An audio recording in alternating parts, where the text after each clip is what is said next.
Live show Hevalambi Ugadi సందర్భంగా నిన్న పంచాంగ శ్రవణాలు జరిగాయి. అయితే అధికార పార్టీల వేదికల మీద జరిగిన ప్రభుత్వ వేదికల మీద జరిగిన పంచాంగాలు అధికార పార్టీలకు అనుకూలంగా ఉన్నాయి. ఇప్పుడు ఎవరైతే పాలిస్తున్నారో వారు మరింత బ్రహ్మాండంగా పరిపాలన కొనసాగిస్తారని, ఆయా రాష్ట్రాలను అభివృద్ధి పదంలో దూసుకెళ్లేలా వాళ్ళు పాలన ఉంటుందని చెప్పి పంచాంగ శ్రవణాలు అనిపిస్తే, ఇక ప్రతిపక్ష పార్టీల విషయానికి వస్తే వైసీపీ ఆఫీసులో జరిగిన పంచాంగ శ్రవణంలో వచ్చే ఎన్నికల్లో ఖచ్చితంగా జగన్మోహన్ రెడ్డి భారీ మెజారిటీతో గెలిచి ప్రభుత్వాన్ని ఏర్పాటు చేస్తారని అక్కడ పంచాంగ శ్రవణం. ఇక్కడ కాంగ్రెస్ పార్టీ బీజేపీ ఆఫీసులో కూడా వారికి అనుకూలంగా పంచాంగ శ్రవణం చెప్పిన పరిస్థితి. అంటే పార్టీకో పంచాంగంగా నిన్న పంచాంగ శ్రవణం జరిగిన తీరు మనం చూసాం. దీని గురించి మనం మాట్లాడుకుందాం.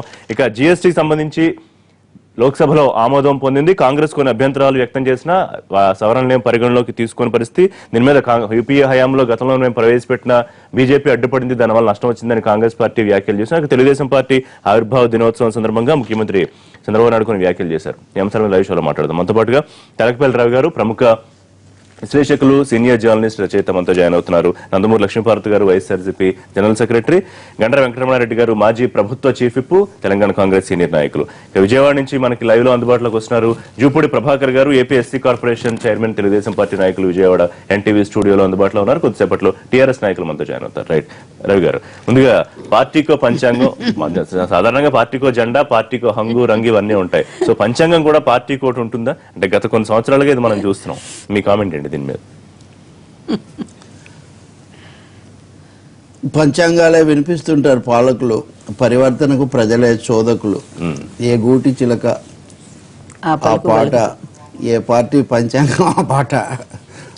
ఇంతకు ముందు అలా ఉండేది కాదు కదా. ఈ గత కొన్ని 3-4 ఏళ్ళుగా ఈ చూసేది చంద్రమానం, నడిచేది సౌరమానం, ఏదైతేనే సామాజిక పరిణామం. కాబట్టి ఇవన్నీ కూడా చెప్తుంటారు పండితులు రకరకాల. అసలు పంచాంగాలు కూడా అన్ని ఒక విధంగా ఉండవు. మనము ఇప్పటికీ చంద్రమానాన్ని మనం అనుసరిస్తారు. ఏది రెండు మతాల్లో కూడా, చాలా భారతదేశంలో పరస్పరం ఘర్షించుకునే 2 మతాల్లో కూడా చంద్రమానాన్ని అనుసరిస్తారు. కానీ నిజానికి సౌరమానం, సూర్యుడు, గ్రహాలు, ఉపగ్రహాలు దీని ప్రకారం నడుస్తూ ఉంది. వీళ్ళు చెప్పేవి చూద్దామా అంటే, వీళ్ళు చెప్పేది ఒకటి నిజమైతే రెండోది నిజం కాదనేది వాళ్ళు చెప్పేదాన్ని బట్టి అర్థమవుతుంటుంది. అందుకని ఇవన్నీ నడుస్తుంటే ప్రజలకు ఏదో ఒక నమ్మకం కావాలి, ఒక విశ్వాసం కావాలి, జీవితం ఆశావహంగా ఉండాలి. ఎందుకు రేపటి గురించి ఆశ? ఎందుకంటే ఈ రోజు అంత బాగలేదు కాబట్టి దాని గురించి చేస్తుంటారు. ఈ రోజు బాగలేదంటే ఇప్పుడు పాలించేవాడికి కష్టం కాబట్టి ఇప్పుడు బాగుంది, రేపు బాగుంది అని చెప్పాలి.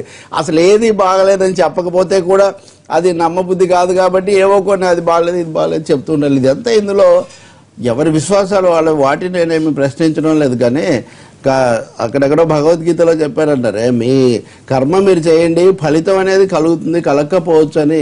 మనుషులు కర్మజీవులు, కష్టం చేసి దాని మీద జరుగుతూ ఉంటుంది తప్ప ఏ జ్యోతిష్యుడు చెప్పాడు ఉత్తరప్రదేశ్లో బీజేపీకి అంత భయంకరమైన మెజారిటీ, బ్రహ్మాండమైన మెజారిటీ వస్తుందని ఎవరు చెప్పలేదు. రామారావు గారు పార్టీ పెడతారు, 300 సినిమాల కథానాయకుడు పార్టీ పెట్టేసి 9 నెలల్లో అధికారానికి వస్తాడని. కానీ ఒక 20 ఏళ్ల కిందట తెలంగాణ వస్తుందని. కానీ సోనియా గాంధీ మనసు ఆమె ఇట్లా అంటే తెనాలి రావలింగడు కదా, రాయలవారి ఆస్థానంలో ఆ జ్యోతిష్యునే పైకెత్తి నేను నిన్ను కింద పడేస్తానో లేదని అడుగుతాడు.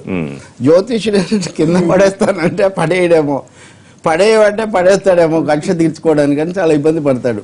నేను ఇక్కడ చెప్పదలుచుకుంది ఏంటంటే, చాలా మంది నమ్ముతున్నారు భవిష్యత్ మీద ఆశతో వాళ్ళు చేస్తూ, దాన్ని నేను కాదట్లేదు. కానీ రాజకీయ పార్టీలు వాళ్ళందరినీ కూర్చోబెట్టి పురోహితులు దాతలను పట్టిపోవాలి. అందులో వేరే టిఆర్ఎస్ కార్యాలయంలో కాంగ్రెస్ గురించి, ఉత్తమ్ కుమార్ రెడ్డి గారి కొలువులో గురించి చెప్పడానికి లేదు. కాబట్టి యోగం బాగుంది, నడుస్తుంది.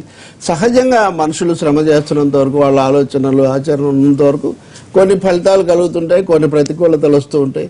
ఇదంతా అనంత జీవన గమనంలో అలుపు ఎరుగని శ్రామికుడని ఇట్లా మనుషులు ముందుకు పోతుంటారు. కాబట్టి ఇందులో కూడా మీరు ఇంగ్లీష్ మీరు చూస్తే ఒకటే ఇండియన్ ఎక్స్ప్రెస్ లో 5 ఉంటాయి పైనుంచి కింది వరకు. ఆదివారం నాడు మళ్ళీ ఇంకొంతమంది అదనంగా రాస్తారు. ఇంగ్లీష్ వాళ్ళ సైన్స్ వేరే ఉంటాయి, తెలుగు ఇవన్నీ ఉంటాయి. కాబట్టి ఈ రాజకీయీకరణ మంచిది కాదు. నేను చెప్పేది ఏంటంటే, మతాన్ని రాజకీయాలు కలగపులగా చేశారు, బాగానే ఉంది. ఇక్కడ పూర్తిగా రాజకీయీకరణ చేసి ప్రభుత్వాలు అక్కడ ఆస్థాన విద్వాంసులను కూర్చోబెట్టుకొని అంతా బ్రహ్మాండంగా ఉందని వాళ్ళతో చెప్పించడం, అది తెలంగాణలో పంచాంగం గురించి విశ్వాసం విలువ తగ్గిస్తున్నారు. రైట్, పార్టీల అనుకూల లేకపోతే ప్రతికూలత గురించి ఏం చెప్పారో మాట్లాడుకునే ముందు ఆంధ్రప్రదేశ్ వ్యవహారం గురించి ఒకసారి మాట్లాడుకుందాం.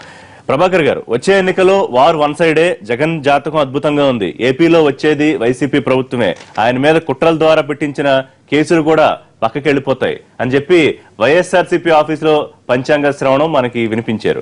సో దీన్ని తెలుగుదేశం పార్టీ అట్లా చూస్తుంది. జూపూడి గారు ఇప్పుడు మీతో ఏకీభవించలేరు. నాకన్నా ముందు రవి గారే దీని మీద మాట్లాడుతున్నారు. సార్ అందరూ గుడ్ మార్నింగ్. ఈ ముందుగా చెప్పినట్టుగా అసలు వైఎస్ఆర్ కాంగ్రెస్ పార్టీ ఆఫీస్లోనే పంచాంగం అనే దానికి వాళ్ళు వ్యతిరేకం.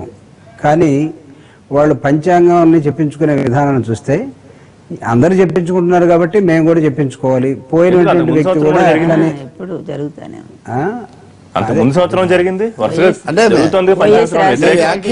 అర్థం ఉందా? అర్థం కాలేదు. వ్యతిరేకం అంటే ఎట్లా అంటే ఆయన క్రిస్టియన్ చెప్పండి, వారు ఎందుకు వ్యతిరేకం అంటారు అర్థం కావాలి. ఆయన చెప్పాలనుకుంటా. అంటే నాకన్నా ముందు లక్ష్మీభారతి గారు చెప్తున్నట్టున్నారు, వాళ్ళకి దాని మీద నమ్మకం లేనటువంటి నేపథ్యం. సో ఏదేమైనా ఎవరికి అనుకూలంగా వాళ్ళు చెప్పించుకునే ఒక వాతావరణం కనపడిందని ఇందాక రవి గారు మీరు అన్నట్టుగానే.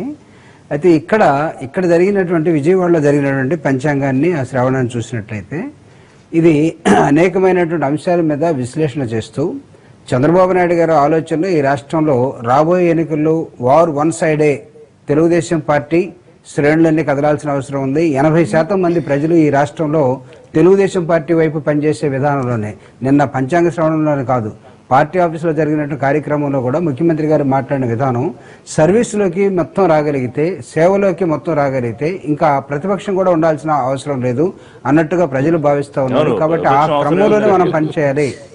రెండో అంశం సార్, ఆ క్రమంలోనే పనిచేయాలని చెప్పిన నేపథ్యం కూడా రెండవది కూడా చూడండి, ఈ రెండు కలగలుగుతాయి. సో మొత్తం మీద చేస్తున్నటువంటి అనేకమైన అభివృద్ధి సంక్షేమ కార్యక్రమాలు ఈ రాష్ట్రంలో అనేకమైన సవాళ్ళని అధిగమించి ముందుకెళ్తున్న నేపథ్యం. అంటే జూపుడి చిన్న అనుమానం ఏమిటంటే, నిన్న ప్రభుత్వ వేదిక మీద ఏదైతే పంచాంగ శ్రవణం వినిపించారో పండితులు, వారు చంద్రబాబు నాయుడు గారు పరిపాలనలో దేదీప్యమానంగా ఆంధ్రప్రదేశ్ అభివృద్ధి కానివ్వండి, లేకపోతే అమరావతి ఒక గొప్ప నగరంగా రూపుదిద్దుకోవడం కానివ్వండి, ఇలాంటి అంశాలు చెప్పారు. దానికి మనం పూర్తి స్థాయిలో విశ్వసిస్తూ మనం దానికి నమ్ముతున్నప్పుడు మరి వైఎస్ఆర్సీపీ పార్టీ ఆఫీసులో జరిగిన పంచాంగాన్ని మరి విస్మరించడం ఎలా సాధ్యం అవుతుంది? అంటే నేను అనేది జరుగుతున్న అభివృద్ధి సంక్షేమం ఒక పక్క ఇక్కడ కనపడుతూ ఉంది. అక్కడ ఏముందని వన్ సైడ్ గా వచ్చే అవకాశాలు ఉన్నాయి.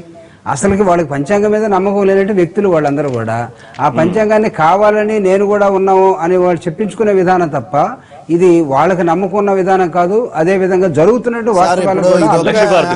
ఒక మాట చెప్తాను, ఇప్పుడు రాజకీయ చర్చ చేయదలుచుకుంటే చేయొచ్చు, లేదు పంచాంగ చర్చ చేయదలుచుకుంటే చేయొచ్చు. రెండింటినీ కలిపి జూపూడి గారు అంటే ఒక వాళ్ళు పంచాంగం విన్నామంటే వాళ్ళకి నమ్మకం లేదు, నమ్మకం ఉందలేదు నాలాంటి అడితే మీరు అనండి.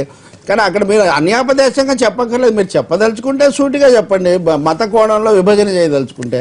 అంతేగాని వాళ్ళు వింటే కూడా వింటున్నారు, అందరినీ కలిపి అన్నా అది వేరు. మీరు జూపూడి గారు మీరు పార్టీ అటు అయిండొచ్చు, కానీ దయచేసి రవి గారు నన్ను చెప్పనిచ్చిన తర్వాత మీరు మాట్లాడండి. చెప్పాకే చెప్పారు, ఆయన అడిగాకే కొంత క్లారిటీ మిస్ అయింది మాకు. నేను వస్తున్నానండి. ఇప్పుడు మీకు రవి గారికి కావాల్సిన క్లారిటీ నేను ఇవ్వలేను కదా, మా పార్టీ తరఫున ఉన్నటువంటి క్లారిటీ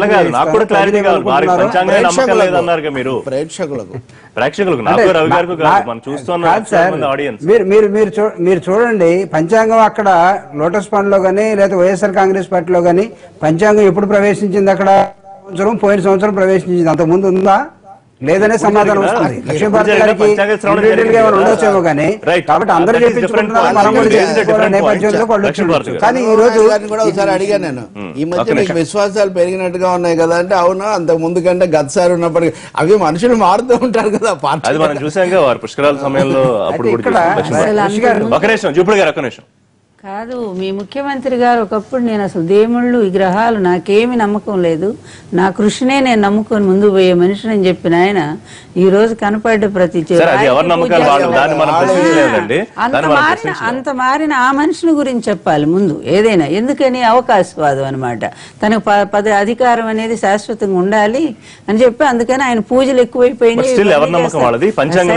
ఏదేమైనా పంచాంగ శ్రవణం అనేది ఇది ఇప్పటిది కాదండి, భారతీయ సంప్రదాయంలో చెప్తున్నారో, ఇది వేదం ఆవిర్భవించిన తర్వాత వేదానికి ఉపాంగాలుగా ఇవన్నీ కూడా శిక్ష, స్మృతి, వ్యాకరణం, జ్యోతిష్యం, నిరుక్తం అనేది, కల్పకం, ఇట్లాంటివన్నీ కూడా వేదాంగాలు. ఇవన్నీ దాంట్లో వచ్చిన జ్యోతిష్యం. ఈ జ్యోతిష్యం అనేది ఒక నమ్మకం మనమే కాదు, ఎంతో అభివృద్ధి చెందినటువంటి పాశ్చాత్య దేశాలు కూడా దీన్ని నమ్ముతా ఉన్నాయి.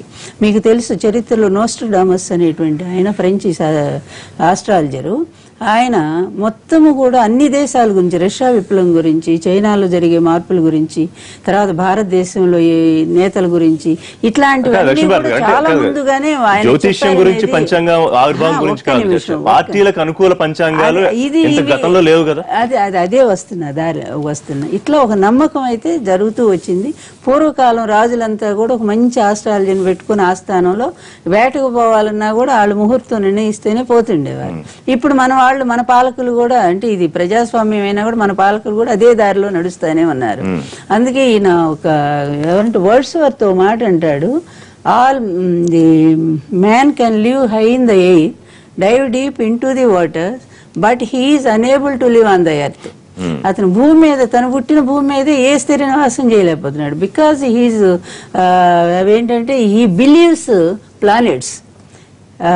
అతను ఈ ప్లానెట్లని అది ఇదని నమ్ముతున్నాడు కనుక అతనికి ఒక స్థిరమైన చిత్తం, స్థిరమైన జీవితం లేకుండా అయిపోయిందని చెప్తాడు. అందువల్ల ఈ రోజు కూడా ఒక్కటే ఉన్నటువంటి పరిస్థితులన్నిటినీ కూడా చూస్తే పూర్తిగా రాష్ట్ర ప్రభుత్వం వైఫల్యం చెందింది అన్ని రంగాల్లో అనేది చాలా స్పష్టంగా ప్రతి ఒక్కళ్ళు చెప్తున్నటువంటి మాటే. అందువల్ల దానికి అనుకూల ప్రతిపక్ష నేత అంటే ఆ గ్రహాల తీరు సరే, ఇప్పుడు రాజ్యంలో ఎవరున్నారు ఇవన్నీ చెప్పొచ్చు, కానీ పలానా నేత పలానా పార్టీ అధికారంలోకి రాగలుగుతుంది, ఉన్న కేసులు కూడా పక్కకి వెళ్ళిపోతాయి, ఇలాంటివి కూడా చెప్పడం సాధ్యం అవుతుందా? అవన్నీ కూడా ప్రభుత్వ వ్యతిరేక విధానాలు, ఆందోళనలో ఉన్నారని ఏ ఆఫీసులో చెప్పే పంచాంగం వాళ్ళకి అనుకూలంగా ఉంటుందని మేము కూడా నమ్ముతాం. అట్లా రాయించి చెప్పించుకుంటున్నారా మనం అనుకోవాలి? లేదు, అట్లా ఎప్పుడు వీళ్ళు రాయించి ఎందుకు రాయిస్తారు? పంచాంగంలో కేసులు గురించి ఈయన రాయించుకున్నారు ఒకనాడు, మాకు తెలుసు. ఎందుకంటే చంద్రబాబు నాయుడు గారు దైవం మంత్రాధీనం తన్మంత్రం బ్రాహ్మణాధీనం బ్రాహ్మణ మమ దేవత, అక్కడ చదివే ఆయన మంత్రాధీనం తన మంత్రం బ్రాహ్మణ. 2003లో ఆయన ఏదో అలిపిరి దగ్గర సంఘటన జరిగిన తర్వాత జరిగిన పంచాంగ శ్రవణాలు పార్టీ ఆఫీసులో నాకు ఇప్పటికి కూడా గుర్తు. ఇంకేముంది, బ్రహ్మాండంగా వారి మీద, శ్రీవారి మీద వచ్చినటువంటి సానుభూతికి విపరీతమైనటువంటి ఓట్లు కొల్లుగా వస్తాయి, తర్వాత సీట్లు విపరీతంగా వస్తాయి, మళ్ళీ ముఖ్యమంత్రిగా ప్రమాణ స్వీకారం చేయబోతున్నారని చెప్పి వాళ్ళ పార్టీ ఆఫీసులో జరిగింది. నేను చెప్తున్నా. అందువల్ల వాళ్ళకి చెప్పేది ఒకటేని కాదు, ఇప్పుడున్న పరిస్థితులు. ఇందులో ఒక పాయింట్ నేను ఏకీభవిస్తాను, ఎందుకంటే రాష్ట్రంలో ఉండేటువంటి పరిస్థితులు, ప్రజల యొక్క నాడి, దీనికి అనుకూలంగానే కొన్ని జరుగుతాయి. దాంట్లో 100% జగన్మోహన్ రెడ్డి గారు రాబోయే ఎన్నికల తర్వాత ఆయన ముఖ్యమంత్రిగా ప్రమాణ స్వీకారం చేయబోతున్నారనే మాట వాస్తవం. ఇది మేం చెప్తుంది కాదు, వాళ్ళు స్వయంగా వాళ్ళు చేసిన సర్వేలు కూడా అలాగే ఉన్నాయి. అది అందరికీ తెలిసిన కేవలం 30 సీట్లు ఇప్పుడు ఎలక్షన్స్ పెడితే 30 సీట్లు సర్వేలన్నీ చెప్తా ఉన్నాయి. ఒకసారి ఆ మేడం గారిని ఆపేస్తే, ఆ పంచాంగం అక్కడ ఎవరు చదివారే కానీ లక్ష్మీభారతి గారిని ఆడ పంచాంగం చదివించుంటే బ్రహ్మాండంగా ఉండేది. ఆవిడ మొత్తం వదిలేసి ఎలక్షన్లో ఆయనే గెలుస్తాడు, లేకపోతే ప్రజలందరూ కోరుకుంటున్నారు. ఎక్కడ ప్రజలు కోరుకుంటున్నారు అని పచ్చి అసెంబ్లీలో ఫెయిల్ అయిపోయారు, ప్రతిపక్ష పాత్ర సరిగా లేదు. అలా అంశాలు అయితే చాలా ఉన్నాయి. తెలుగుదేశం పార్టీ నాయకులు, అధికార పార్టీ నాయకులు దాడులు చేయడం, మీ మీద వ్యతిరేకత రావడం, ఇట్లాంటి ఇష్యూస్ వరకు చాలా ఉంటాయి. రమణారెడ్డి గారు ఒక నిమిషం, జూపుడు గారు ఒక నిమిషం. రమణారెడ్డి గారు, ఇక్కడ తెలంగాణ విషయానికి వస్తే కనుక తెలంగాణలో సక్రమ పాలన జరుగుతోంది. టీఆర్ఎస్ ప్రభుత్వం కానీ కేసీఆర్ కానీ గొప్ప పాలన చేస్తున్నారు, చక్కటి ప్రజారంజక పాలన అందిస్తున్నారు. ఇది కానీ రాష్ట్రంలో రాజకీయ కల్లోలం ఏర్పడుతుంది అనేది ఒక సీరియస్ పాయింట్ అక్కడ చెప్పారు. రెండోది, కాంగ్రెస్ పార్టీ ఆఫీసులో జరిగిన పంచాంగంలో అధ్యక్షుడికి అనుకూలంగా ఉంది, ఉత్తమ్ కుమార్ రెడ్డికి యోగం ఉంది. 50-50% అటు అధికార వర్గానికి ఇటు ప్రతిపక్ష వర్గానికి 50-50% యోగ్యత ఉంది.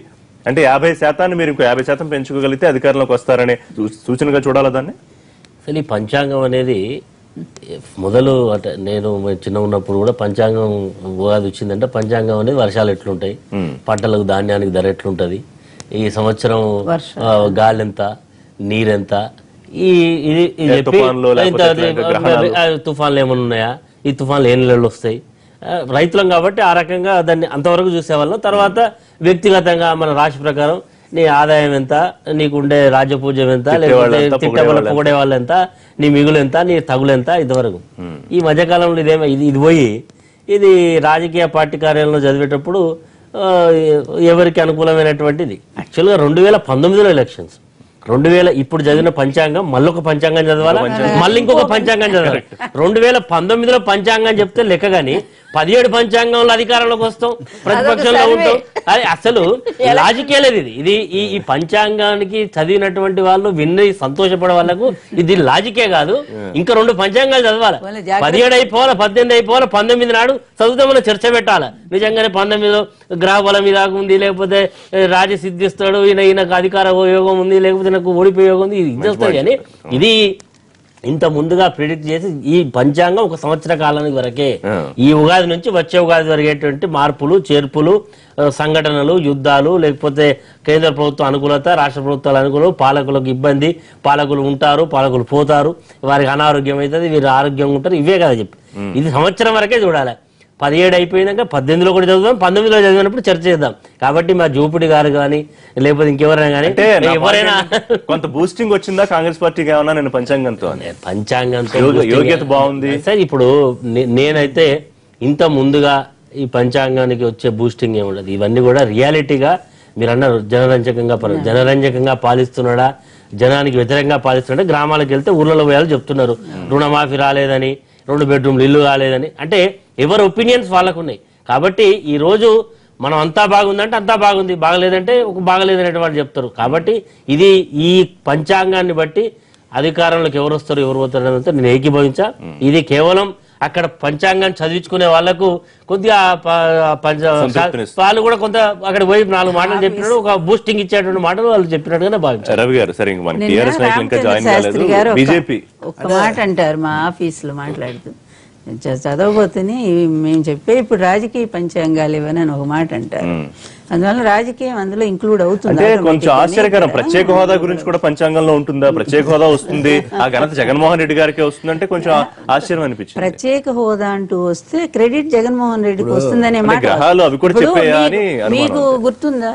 ఎన్టీఆర్ గారు ప్రైమ్ మినిస్టర్ అవుతారని ఆస్ట్రాలజర్స్ ఓపెన్ గా కూడా స్టేట్మెంట్స్ ఇచ్చారు ఆ రోజుల్లో. కానీ ఆయన బ్రతికి ఉంటే తప్పనిసరి ప్రైమ్ మినిస్టర్ అయ్యే అవకాశం వచ్చింది. చాలా పాయింట్స్ మీకు అన్నిటికంటే ఆశ్చర్యం ఏంటంటే కమ్యూనిస్ట్ దేశం రష్యాలో స్టాలిన్ లాంటి ఒక అరివీర భయంకరుడు, ఆయనకు ఒక పర్సనల్ ఆస్ట్రాలజర్ ఉన్నారంటే చాలా ఆశ్చర్యకరమైనటువంటి సంగతి. జూపుడు గారి దగ్గర మీ దగ్గరకు వస్తారు విశ్లేషణ కోసం. జూపుడు గారు, త్వరలో ప్రత్యేక హోదా కూడా వస్తుంది. ఏదైతే మీరు గానీ బీజేపీ గానీ ముగిసిపోయిన అధ్యాయం అని చెప్తున్నారో అది ఖచ్చితంగా వస్తుంది. ఆ క్రెడిట్ అంతా జగన్మోహన్ రెడ్డి గారికి వెళ్తుందని కూడా నేను పంచాంగ శ్రవణంలో చెప్పారు పండితులు. సార్ ఇప్పుడు వాళ్ళకి అనుకూలంగా చెప్పించుకొని రాయించుకునే పంచాంగాన్ని దాన్ని మనం వాళ్ళ ప్రత్యేకంగా ఇక్కడ చర్చించి మన టైం వేస్ట్ చేసుకోవటం. ఉండండి మేడం, ఉండండి. మీరు లెనిన్కి, మావోకి, స్టాలిన్ కూడా పంచాంగం చెప్పేవాళ్ళు ఉన్నారని చెప్తూ ఉంటే మీ చెవుల్లో ఏమైనా పువ్వులు ఉన్నాయో మాకైతే అర్థం కావట్లేదు. మీ పక్కన రవి గారు దాన్ని ఏకీభవిస్తున్నాడు, కమ్యూనిస్ట్ నాయకుడిగా. మీరు ఎలా చదువుతారో పుస్తకాలు మేము కూడా ఎలా చదువుతాం. మీకన్నా ముందు మేము కమ్యూనిస్టులమి, లేకపోతే ఈ దేశంలో లేకపోతే ఈ ప్రపంచంలో జరుగుతున్న అనేకమైన వాస్తవాల్ని లేకపోతే ఉద్యమాలకి ప్రతిరూపంగా చదివినట్టు చర్చించగలిగినటువంటి మీరు మేము అందరమే కెపాసిటీ ఉన్నటువంటి వాళ్ళమే. లెనిన్కనో, మావోకి, స్టాలిన్కి వీళ్ళందరూ కూడా పంచాంగం చెప్పేసి వాళ్ళు ఉన్నారు. ఇవన్నీ అంటే నమ్మకానికి నేను అడిగింది చెప్పట్లేదు. ఇప్పుడు గారు ప్రత్యేక హోదా ఉందా, ఇంకా వస్తుందా, జగన్మోహన్ రెడ్డి గారికి వెళ్తుందా, ఎంపీలతో రాజీనామాలు చేయిస్తామని కూడా ఇప్పటికే చెప్పారు కదా రిషి గారు. అసలు రియాలిటీకి దూరంగా జరిగిపోయి కూడా వాళ్ళు మాట్లాడించుకునే విధానం చూస్తే అసలు స్పెషల్ స్టేటస్ అనేది ఈ దేశం నుంచి అంతరించిపోతున్నటువంటి ఒక పెద్ద సబ్జెక్ట్. అది లేదు కాబట్టే దానికి అనుకూలంగా దానిలో ఎంత వస్తుందో లేకపోతే దానికన్నా ఎక్కువ వస్తున్నటువంటి స్పెషల్ ప్యాకేజీని తెలుగుదేశం పార్టీ తీసుకొని ఈ రోజు పనుల్లోకి వెళ్ళి అభివృద్ధిని చూపిస్తున్నటువంటి అంశం అక్కడ. అది కూడా ఉంది, స్పెషల్ స్టేటస్ కూడా వస్తుంది అని చెప్పే పంచాంగాన్ని నమ్మి అంటే వీళ్ళు రాయించుకోవడం తప్పితే ఇంకేమైనా కనపడుతుందో? వాళ్ళ ఉపన్యాసాల్లో ఉండేది ఆయన పంతులు గారు ఏమైనా మాట్లాడి ఉండొచ్చు, లేకపోతే వీళ్ళకి కనువింపుగా లేకపోతే చెరువులకి ఇంపుగా వాళ్ళకి కనపడుతుంది కాబట్టి వాళ్ళు ఏమైనా ఆనందించాము. కానీ అది ముగిసిన అధ్యాయం అని కేంద్రం నుంచి మొత్తం రాష్ట్రం దాకా లేకపోతే ప్రజలు కూడా అడ్జస్ట్ అయిపోయి దీనికన్నా ప్యాకేజీ ఎక్కువ వస్తున్న నేపథ్యంలో ఉన్న ఆ తరుణాన్ని వదిలేసి ఒకవేళ స్టేటస్ వస్తే అది వద్దన్నా గానీ ఇక్కడ ఉన్నది తర్వాత రాజకీయవేత్తలు రాజకీయ పార్టీలు కాబట్టి అది రాజకీయ చర్చ, ఎవరు గెలుస్తారు ఎవరు ఓడిపోతారు దాని దగ్గరికి వెళ్తుంది. ఇది అనవచ్చు పంచాంగం గురించినటువంటి చర్చ. లక్ష్మీపార్వతి గారు నిజంగా స్టాలిన్ ఉండేవాళ్ళు అవన్నీ కూడా ఊరికినేవనే కథలు ఉంటాయి, వాటినే మనం తీవ్రంగా తీసుకోవాల్సిన అవసరం లేదు. ఇదొక సంస్కృతి పెరిగిపోయింది. రాజకీయ పార్టీలు ప్రతిదాన్ని ప్రచారానికి వాడుకోవటం, పోటీపడి కాట్లాడ బస్సు సీటు బ్రహ్మరథం పాటిమన్ను ప్లాటినం అయినా కాళోజీ రాసినట్టుగా పంచాంగాన్ని కూడా పూర్తిగా రాజకీయకరణ చేశారు. అందుకని నేను మన రమణారెడ్డి గారు చెప్పిందంతా కూడా పూర్తిగా ఏకీభవించాను. ఆయన చెప్పింది నిజం. వ్యవసాయ దేశం కాబట్టి కార్తెలు ఎప్పుడు వస్తాయి, వర్షాలు ఎప్పుడు పడతాయి, ఇటువంటివి తెలుసుకోవడానికి ప్రజలు పంచాంగాలు రైతులు చూసేవాళ్ళు. కానీ ఇప్పుడు జియో శాటిలైట్లు ఇవన్నీ వచ్చిన తర్వాత టీవీలో ఏం చెప్తారు, అనుక్షణం ఏమొస్తుంది చూస్తున్నారు తప్ప మా పురోహితుడు చెప్పాడు కాబట్టి అని ఎవరు కూడా చివరిదాకా ఉండేటటువంటి పరిస్థితి లేదు. అందుకని పాలకులు, నేను అదే పంచాంగాలే వినిపిస్తారు పాలకులు. పరివర్తనకు ప్రజలే చోదకులు అన్నట్టుగా ప్రజలు చైతన్యంగా ఉండి వీటన్నిటిని కూడా చేయాల్సిన అవసరం ఉంటుంది. రాజశేఖర రెడ్డి గారు అంత దుర్మరణం పాలయ్యారు, ఎవరు చెప్పారు? రామారావు గారి జీవితంలోకి లక్ష్మీపార్వతి గారు వస్తారని ఎవరు చెప్పారు? చాలా చాలా విషయాలు ఉన్నాయి. అంటే అనేక పరిణామాలు జరుగుతూ ఉండే, ఒకరు ఎవరో చెప్పుండొచ్చు. కానీ అందుకనే ఇవన్నీ కూడా పరిణామాలు, మనుషులు జీవితం, పోరాటం, సంఘర్షణ, కలయికలు ఇవన్నీ కూడా నడుస్తాయి. దాన్ని వదిలేయడం మంచి. జూపుడి గారు కానీ వీరు కానీ రాజకీయాలు చర్చించడానికి చాలా అవకాశం ఉంది. జీవన్ రెడ్డి గారు జాయిన్ అయ్యారు, ఆర్మూర్ ఎమ్మెల్యే, టీఆర్ఎస్ నాయకులు. జీవన్ రెడ్డి గారు, పంచాంగం రాజకీయ పంచాంగంగా మారిపోయింది, అది మాట్లాడుకుంటున్నాం మనం. ఒకటి పాలన అంతా బానే ఉంది, వారి ఆధ్వర్యంలో బ్రహ్మాండంగా ఉంటుంది, అది ప్రభుత్వ వేదిక మీద జరిగిన పంచాంగం. సరే, కాంగ్రెస్ ఆఫీసులో బీజేపీ ఆఫీసుల్లో అధికారాన్ని దగ్గరగా అటు కాంగ్రెస్ పార్టీకి అనుకూలంగా ఉంది, బీజేపీ అయితే మరింత అనుకూలంగా ఉంది, 3 ఏళ్లలో చాలా బాగా పనిచేసి రాష్ట్రంలో అధికారం దిశగా వెళ్తుందని చెప్పారు. ఏంటి మీ ఒపీనియన్? అంటే అందరు కూడా కామన్ ఒపీనియన్ చెప్పారు. జనరల్ గా వర్షాల విషయంలో వర్షాలు పడతాయని చెప్పి, రాజకీయ స్థిరత్వం ఉంటాయని చెప్పేసి, వృద్ధి రేటు ఎక్కువ ఉందని చెప్పి అన్ని పంచాంగాలు చెప్పినాయి. ఇట్లా బీజేపీ పంచాంగం, కాంగ్రెస్ పంచాంగం, టీఆర్ఎస్ పంచాంగం ఉండాలి. అట్లా జరిగింది. పార్టీల ఆఫీసులో జరిగిన పార్టీల అనుకూల పంచాంగాలు. పెళ్లిళ్ళ కాలం ఉంటదండి, ఏప్రిల్ మే జూన్ లో అందరికి అవే ముహూర్తాలు ఉంటాయి. ఏ పంతుల దగ్గర చూసుకున్నా లక్షల కోట్ల పెళ్లిళ్ళు జరుగుతూ ఉంటాయి, సేమ్ ముహూర్తంలో ఉంటాయి. పంచాంగాలైనా ముహూర్తాలైనా కానీ దాని ప్రకారం పద్ధతి ప్రకారమే వస్తాయి. 100% వృద్ధిలో మనం నంబర్ 1 ఉన్న దేశంలో. ఖర్చు కంటే ఆదాయం 3% ఎక్కువ ఉందని గౌరవనీయులు రాష్ట్ర ముఖ్యమంత్రి కేసీఆర్ యొక్క పాలన బాగుండబోతుంది. ఆయన ఆధ్వర్యంలో ఈ రాష్ట్రం సుభిక్షంగా ఉంటుంది, చాలా బ్రహ్మాండంగా అభివృద్ధి చెందుతుంది, సకల జనులు సంతోషాలతో ఉంటారని చెప్పారు. 1-2 ఒడిదుడుకులు ఎక్కడైనా ఏ పంచాంగంలోనూ ఉంటాయండి. అది కాంగ్రెస్ పంచాంగంలో ఉంటాయి, బీజేపీ పంచాంగంలో ఉంటాయి. కానీ అది ఆ పంచాంగం ఈ పంచాంగం అలా ఉంటాయా? కాంగ్రెస్ వారు అంటున్నారు కదా, అంటే ఒకవేళ కనుక కాంగ్రెస్ వాళ్ళు పంచాంగం చూపించుకున్నా, టీడీపీ వాళ్ళ పంచాంగం చూపించుకున్నా, ఓవరాల్ గా కన్క్లూజన్ లో వర్షాలు బాగుంటాయని చెప్పారు, ప్రభుత్వాలు స్థిరంగా ఉంటాయని చెప్పారు. గౌరవనీయులు రాష్ట్ర ముఖ్యమంత్రి యొక్క పాలన చాలా బ్రహ్మాండంగా, ప్రజలు సుఖ సంతోషాలతో ఉంటారని చెప్పారు. నేను అడిగిన పాయింట్ మీరు మిస్ చేస్తున్నారు. రాజకీయ కల్లోలమో రాజకీయ ఒడిదుడుకులో ఉంటాయి, కొంతమంది కీలక నాయకులు కొంచెం ఇబ్బందులు వస్తాయి, ఇలాంటివి కూడా చెప్పారు. ఒక్కటి తీవ్రవాదుల ప్రభావం అదే అన్నారు. ఓం శాఖలో తప్ప ఇంకా వేరే ఏమని లేరే. ఓం శాఖలో కొంత ఒడిదొడుకులు ఉంటాయి, కొద్దిగా సీరియస్ గా ఉండాలి, కొన్ని సూచనలు ఇస్తారు సార్. ప్రతి సంవత్సరం పంచాంగం ఇలా మా సంతోష్ శర్మ గారు ఎవరైతే ఉన్నారో ఆయన చాలా ప్రముఖులు, చాలా ఫేమస్ కూడా. వారు చెప్పారు, వారు ఏమన్నారు, కొంత ఒడిదొడుకులు ఉండబోతాయి, దేశవ్యాప్తంగా కూడా ఉంటుంది, రాష్ట్రంలో కూడా తీవ్రవాదులు కొంత విరుచుకుపడే స్థాయిలో ఉంటారు కాబట్టి ఓం శాఖ కొంత జాగ్రత్తగా ఉండాలని సూచనలు ఇచ్చారు. ప్రపంచ యుద్ధం ఛాన్స్ ఉంది.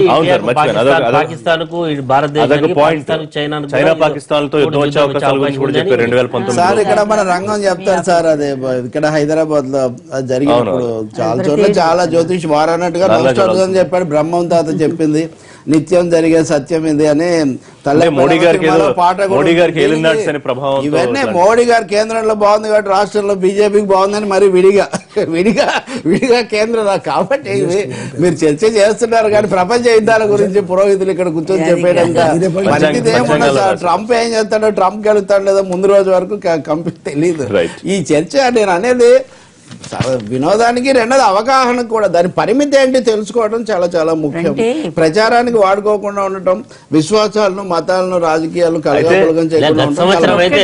ఒక ముఖ్యమంత్రి చనిపోతాడు, ఒక ముఖ్యమంత్రికి ప్రాణానికి ఇబ్బంది ఉంది చెప్పని నేను 100 చెప్తా. అదే నేను చెప్తున్నా, ఏ పంచాంగం ఇప్పుడు పలానా బెంగళూరు అని చెప్పాడు, మా గురువు గారు చెప్పారు, చెప్పని వాళ్ళ సంగతి ఏంటి? పంచాంగం అంటూ నమ్మితే పంచాంగం ఒకటే ఉండాలి కదా. నమ్ముతారు సార్. 90% ప్రజలు పంచాంగం ఒక 1-2-3% ఎవరైనా రవి సార్ లాంటి నమ్మకపోతే నమ్మండి కానీ మీరు నమ్మించకండి ఆఫీసులో వాళ్ళ నమ్మకాలు వదిలేయండి. ఇందులో 2 రకాలు ఉన్నాయి. జ్యోతిష్యం అనేది భవిష్యత్తు గురించి చెప్పేది, దాని గురించి అది కొన్ని జరుగుతున్నాయి, కొన్ని జరగట్లేదు. ఎందుకంటే చాలా జరగట్లేదు కూడా. అది అశాస్త్రం మీద పట్టు లేదనేది. ఎన్టీఆర్ గారు తెలుగు యూనివర్సిటీ స్థాపించినప్పుడు దాంట్లో జ్యోతిష్యాన్ని కూడా ఒక శాస్త్రంగా పెట్టారు. కానీ అశాస్త్రీయత ఇది అని చెప్పి కొంతమంది దాన్ని విమర్శ కూడా చేశారు. ఏదైనా కూడా రామారావు చాలా తక్కువ అండి మూఢనమ్మకాలు. ఆయన దేవుడి వేషాలు వేసినా కానీ చాలా మంది ఆయన అంత ఎక్కువ నమ్మేవాళ్ళు కాదు. జ్యోతిష్యం నమ్ముండొచ్చారు పరిమితంగా తన వరకే, కానీ ఈ ప్రదర్శనలు ఆయన చేయలేదు. జ్యోతిష్యం కాపురంలో సాయిబాబా పాత్ర ఏం చెప్పారు? ఋషి గారు చెప్పండి. రామారావు గారి గురించి లక్ష్మీభారతి గారికి ఎక్కువ తెలుసా, మన తెలకపల్లి రవి గారికి ఎక్కువ తెలుసు చూడాలి. మీరు ఇప్పుడు ఎవరికి తెలిసినా రామారావు గారు ఆరాధ్య దైవ. ఆయన సినిమా తీశాడు సార్ కోడలు దిద్దిన కాపురం, అందులో పాట పెట్టాడు. అది ఓం సచ్చిదానంద ఈ సర్వం గోవింద సత్తులో ఉన్నది అది చెప్తున్నారు. అయితే అందరూ ఒక మాట చెప్పారు. మీరు అనవసరంగా మా మధ్యాలు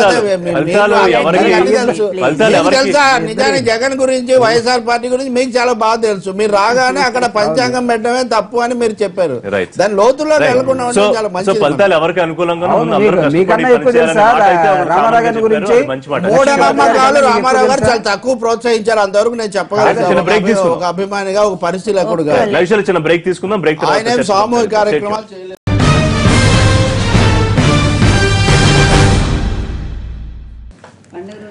వెల్కమ్ బ్యాక్. కేంద్ర ప్రభుత్వం ప్రెస్టీజియస్ గా భావిస్తున్న జీఎస్టీ లోక్సభలో ఆమోదం పొందింది. దాని గురించి చర్చించుకుందాం. రైట్ రవి గారు, జీఎస్టీ అనుబంధ బిల్లులకు లోక్సభ ఆమోదం, దాని మీద కాంగ్రెస్ పార్టీ అబ్జెక్షన్స్.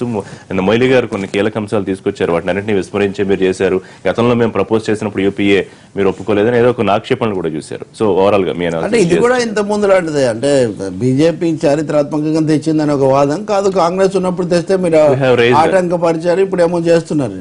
నిజానికి ఇది కేంద్ర రాష్ట్రాలకు సంబంధించిన విషయం. రాష్ట్రాల యొక్క ఆదాయానికి గణనీయంగా గండి పడుతుందా? ప్రజల కష్ట సుఖాలకు ప్రత్యక్షంగా బాధ్యత వహించే రాష్ట్ర ప్రభుత్వాలకు నిధులు లేకపోతే ఏమవుతుంది అనేది ఇక్కడ కీలకమైన ప్రశ్న. ఇప్పుడు ఈటెల రాజేందర్ అయినా యనమల రామకృష్ణ అయినా ఒక రాష్ట్రానికి ఎంత గండి పడుతుంది అనే విషయం కూడా వాళ్ళు వివరాలు చెప్పున్నారు. దాన్ని భర్తీ చేసే విషయంలో కేంద్రం నుంచి రావాల్సినంత హామీ అయితే రావడం లేదు. ఇంకోటి, రాజ్యసభలో మెజార్టీ లేదు కాబట్టి ప్రతిదానికి కూడా వీళ్ళు మనీ బిల్ అని పేరు పెట్టి లోక్సభలో ఏకపక్షంగా ఆమోదించుకునే ఒక సంస్కృతి, ఒక పొరపాటు సంస్కృతి పెరిగింది. అందుకని నిన్న మీరు చూస్తే కనుక రాజ్యసభలో ఏకకాలంలో జరిగిన చర్చలో సీతారాం యేచూరి ఫైనాన్స్ బిల్ ఆమోదం ఇమ్మారల్, అనైతికమైందని ఆయన విమర్శించారు. 5 సవరణలు కూడా ఆమోదించారు. అదేమో ఇక్కడ లోక్సభలోనేమో ఆమోదం పొందింది. అయితే ఏమైనా ఇది చాలా ప్రాథమికమైంది. రాష్ట్రాలకు వెళ్ళటానికి వీలుగా ఇవి తయారు చేశారు. దీని మీద నా ఉద్దేశంలో మరింత సమగ్రమైన చర్చ జరగాల్సిన అవసరం ఉంది. చరిత్రాత్మకం, విప్లవాత్మకం అంటే ఆదాయ వ్యయాలు బాగా మారిపోతున్నాయి కేంద్ర రాష్ట్రాల మధ్య.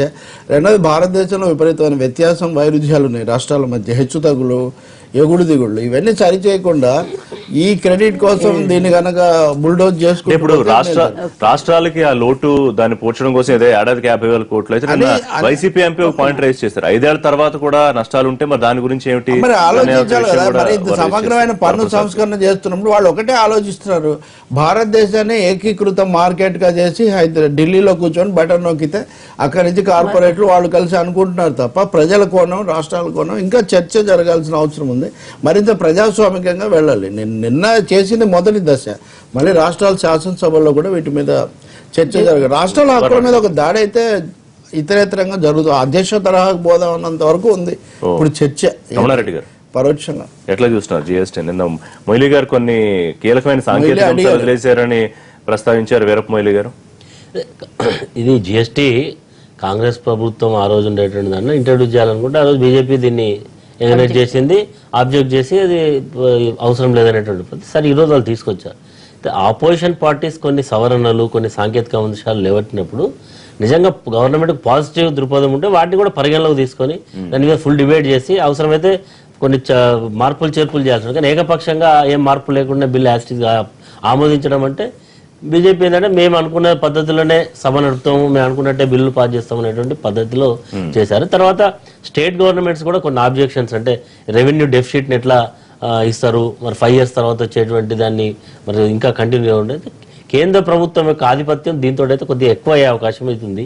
మొత్తం కూడా మనకు వారు చెప్తున్న విధానానికి ప్రజలకు మేలు జరిగే పరిస్థితి లేదా? అంటే ఇన్ని పన్ను బాధలు కాకుండా పన్ను మీద పన్ను వ్యవహారం కాకుండా ఒకే దేశం ఒకే పన్ను అని కదా మొదటి మేజర్ కమాడిటీస్ లలో ఒకటి పెట్రోలియం ప్రొడక్ట్స్ స్టేట్ గవర్నమెంట్స్ కంట్రోల్లో ఉన్నాయి.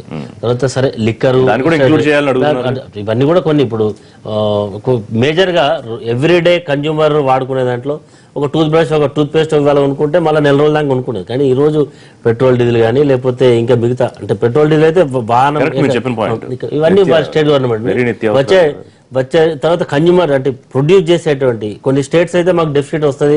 ఇప్పుడు తమిళనాడు ఉంది, ఆటోమొబైల్ ఇండస్ట్రీ, మిగతా ఇండస్ట్రీ, మాకు ఇక్కడ రెవెన్యూ డెఫిసిట్ ఎక్కువ వస్తుంది. మన తెలంగాణలో కూడా రెవెన్యూ, మన దగ్గర ఫార్మా ఎక్కువ ఉంది. కాబట్టి ఇవన్నీ ఉన్నాయి. ఈ యొక్క వచ్చేటువంటి నష్టాన్ని ఏ రకంగా కేంద్ర ప్రభుత్వం ఆదుకుంటది, ఏ రకంగా సహకరిస్తుంది అనేది కూడా ఉంటది. తర్వాత కొద్దిగా కేంద్ర ప్రభుత్వం యొక్క ఆదాయం పెరిగి వాళ్ళ మీద మన స్టేట్ గవర్నమెంట్ డిపెండ్ అయ్యేటువంటి పరిస్థితి వస్తుంది. సో ఎక్కడో ఒక ఆధిపత్య ధోరణి అనే ఒక ఆలోచన కూడా కనిపిస్తుంది. అంతే కదా. మరి గతంలో వీళ్ళు వ్యతిరేకించిన వాళ్ళు ఇంత సడన్ గా దీన్ని ఇంట్రడ్యూస్ చేసి ఆపోజిషన్ పార్టీ చెప్పినటువంటి విషయాలను కూడా పరిగణలోకి తీసుకోకుండా వారు బిల్ పాస్ చేసుకున్నారంటే కొంత అనుమానం కలిగే అవకాశం ఉంది. జుబుడి గారు, మీరు కూడా ఆ కోణంలో ఆలోచిస్తున్నారా? రాష్ట్రాల మీద ఒక రకమైన ఆధిపత్య ధోరణం లేకపోతే ఒక కంట్రోల్ తీసుకునే వ్యవహారం దీని వెనకాల ఏమన్నా ఉన్న పరిస్థితి ఉందా? అంటే సార్ ఇక్కడ జిఎస్టీని మనం ఇది గత కొంతకాలంగా చర్చలో ఉన్నప్పుడు కూడా గత 2 సంవత్సరాల్లో దీని మీద జరిగినటువంటి చర్చ అంతా కూడా రాష్ట్రాలు కేంద్ర ప్రభుత్వం వాళ్ళ అజమాయిషి ఎలా ఉంటుందో. ఉదాహరణకి ఆంధ్రప్రదేశ్కి వచ్చినట్లయితే 75 లక్షల మంది వ్యాపారులు అంటే ప్రొడక్షన్లో లేకపోతే వివిధ వ్యాపారాల్లో ఉన్నటువంటి యాక్టివిటీస్లో ఉన్నటువంటి వాళ్ళందరూ కూడా డైరెక్ట్గా సెంట్రల్ గవర్నమెంట్ పరిధిలోకి వెళ్ళిపోయి ఈ పన్ను విభాగంలో రాష్ట్రానికి నష్టం జరిగే విధంగా కనబడుతుంది. తద్వారా ఆంధ్రప్రదేశ్కి 2,000 కోట్ల రూపాయలు నష్టం వస్తుందని నిన్న జయదేవ్ గారు పార్లమెంట్లో కూడా మాట్లాడడం జరిగింది. యనమల రామకృష్ణ గారు ఇక్కడ చెప్పడం జరిగింది. అయితే ఈ నష్టాన్ని ఎలా రాష్ట్రాలకి this is only example to given Andhra Pradesh, మనం ఇక్కడ ఉంటున్నాం కాబట్టి. అదేవిధంగా మిగతా రాష్ట్రాల్లో కూడా ఇలాంటి వాతావరణం ఖచ్చితంగా కనపడుతుంది. ఎక్సెప్ట్ అక్కడక్కడ కొన్ని పెద్దగా ప్రొడక్షన్ యాక్టివిటీ లేనటువంటి రాష్ట్రాలు ఏమైనా ఉంటే ఉండొచ్చేమో. సో వీటిని ఏ విధంగా సరిచేస్తారో అనే ప్రశ్నకి సమాధానం జిఎస్టీలో సరిగా కనపడటం లేదు. కాబట్టి రాష్ట్రాల మీద కేంద్ర ప్రభుత్వం తీసుకుంటున్నటువంటి ఒక ఆధిపత్య ధోరణి అనేది జిఎస్టీ ద్వారా ఖచ్చితంగా కనపడుతుంది. దీనిలో పర్సనల్ గా అడిగినప్పుడు దీనిలో ఇంకొక వేరే అంశం కూడా ఉండదు. సో ఈ జిఎస్టీ వచ్చినప్పుడు కామన్ గా ఏమొస్తుంది అని చూసే నేపథ్యాన్ని అంటే మన సెంట్రల్ గవర్నమెంట్ కాబట్టి ఫెడరల్ సిస్టంలో ఉన్నాం కాబట్టి రాష్ట్రాలు కేంద్ర ప్రభుత్వం చూసినప్పుడు ఇది గత 10 సంవత్సరాలుగా చర్చలో ఉన్నటువంటి ఒక పెద్ద సబ్జెక్టు. ఈ 2 సంవత్సరాలుగా ఊపందుకొని ఇప్పుడు దీనికి ఒక రాజ్యాంగంగా ఒక రూపం తీసుకుంటున్నటువంటి ఒక అంశం. అయితే దీన్ని చూసి వీరప్పమొయిలి గారు కామెంట్స్ సపోర్ట్ చేస్తున్నారా? కాంగ్రెస్ లేవనెత్తిన అభ్యంతరాలు గతంలోనే దీన్ని చేసుంటే 12 లక్షల కోట్ల నష్టం వచ్చి ఉండేది కాదు అని ఆయన ఒక కామెంట్ చేశారు. అంటే కాంగ్రెస్ వాళ్ళు ఎప్పుడు ఏం చేస్తున్నారో సరిగా అర్థమయ్యేటట్టుగా ప్రజలు చెప్పగలిగితే గొడవంతా కూడా ఉండేది కాదులేండి. సో దాన్ని పక్కన పెట్టే ఈ రోజు ఉన్నటువంటి గివెన్ సిచ్యువేషన్ లో ఫెడరల్ సిస్టంలో అంటే రాష్ట్రాలకు ఏమవుతుంది, కేంద్రం ఏమవుతుంది, మీరు అన్నట్టుగా ఆధిపత్య ధోరణి కాదా అనేది చూసినప్పుడు దీనిలో ఒక అంశాన్ని మాత్రం చాలా స్పష్టంగా చూడాలి. ఒకవేళ ఆధిపత్య ధోరణి కనపడితే ఫెడరల్ సిస్టంలో రాష్ట్ర ప్రభుత్వాలు డెఫినెట్ గా వాళ్ళ డిమాండ్లు వాళ్ళు పెట్టడం జరుగుతుంది. ఆ డిమాండ్లు నెరవేర్చలేని పరిస్థితుల్లో వీళ్ళు వెళ్ళిపోతే ఖచ్చితంగా అనేకమైన వ్యతిరేకతలు రాష్ట్రాల్లో వచ్చే అవకాశాలు ఉంటాయి. మళ్ళా ఇలాంటి వాతావరణం జరిగే పరిస్థితి ఉన్నట్లయితే ఋషి గారు జరిగే పరిస్థితి ఉన్నట్లయితే ఈ రాష్ట్రాలకి జరుగుతున్న నష్టాన్ని ఏ విధంగా పూరించాలని కేంద్ర ప్రభుత్వం స్పష్టం చేయాల్సిన అవసరం కూడా ఉంది. కొత్త సంవత్సరం, కొత్త చట్టం, అదేవిధంగా కొత్త భారతం అనే నినాదంతో ముందరికి దేశవ్యాప్తంగా ఒకే పన్ను ఒక దేశం ఒక పన్ను, ఒకే దేశం ఒకే పన్ను అనే వ్యవస్థ ముందరికి తీసుకొచ్చి నిన్న జిఎస్టీ లోక్సభలో పాస్ కావడం జరిగింది. దీంట్లో ప్రధానంగా 4 అంచెల పన్నుల వ్యవస్థను ప్రవేశపెట్టారు. 5%, 12%, 18%, 28%. తద్వారా డిఫరెన్స్ అయితే వస్తుంది 4 అంచెల పన్నుల వ్యవస్థ ద్వారా ఖచ్చితంగా. ఇప్పుడు గతంలో ఎట్లుండేదంటే హవాయి చెప్పుల మీద నుంచి బెంచ్ కార్ దాకా ఒకే రకమైన విధానం ద్వారా ఆర్థిక వ్యవస్థ తిరోగమన వ్యవస్థ పద్ధతిలో ఉండేది. కానీ తద్వారా సామాన్య ప్రజలకు కొద్దిగా లబ్ధి చేకూరుతుంది.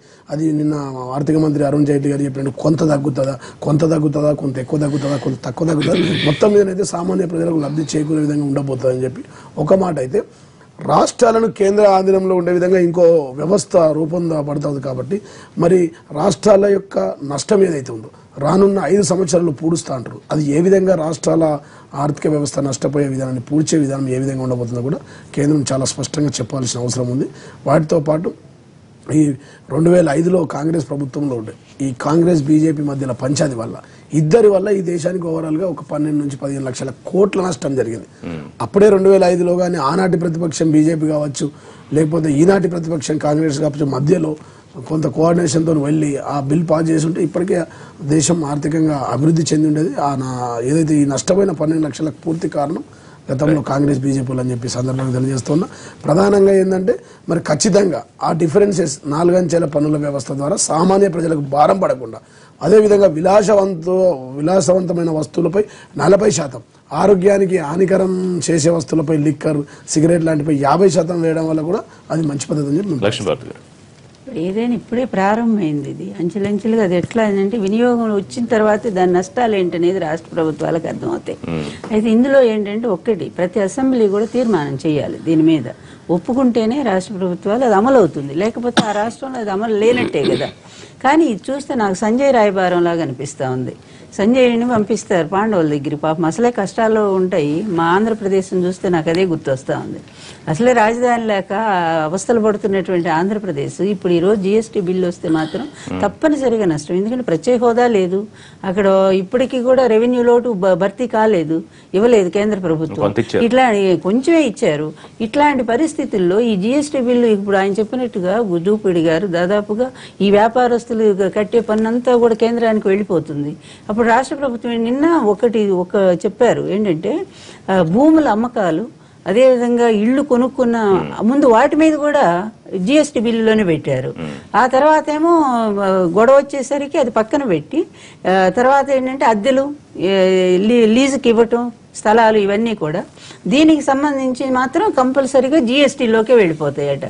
దీనివల్ల అసలు సామాన్యుడికి లాభం జరుగుతుందా లేకపోతే నష్టం జరుగుతుందనా అది ప్రాక్టికల్గా తెలియాలి తప్ప. కానీ నాకైతే ఇది నీ కంట్లో నేను వేలు పెడతా, నా నోట్లో నువ్వు వేలు పెట్టు, ఇది సంజయ్ రాయబారం ఫలితం. నీ కంట్లో నేను వేలు పెడతా, వాడికే నష్టం, నా నోట్లో నువ్వు వేలు పెట్టు, ఇది వాడికే నష్టం. అట్లాగే ఈరోజు రాష్ట్ర పరిస్థితి మాత్రం నాకెందుకు భయంగానే అనిపిస్తూ ఉంది. ఇది చూపించడానికి మాత్రం ఒక మంచిది చూపిస్తా ఉన్నారు. ఇంకేంది ఏకీకృత పన్ను ఒకే విధానంలో ఉంటుంది, దీనివల్ల వ్యాపారస్తులు నష్టపోరు, సామాన్యులకు అస్సలు నష్టం జరగదు.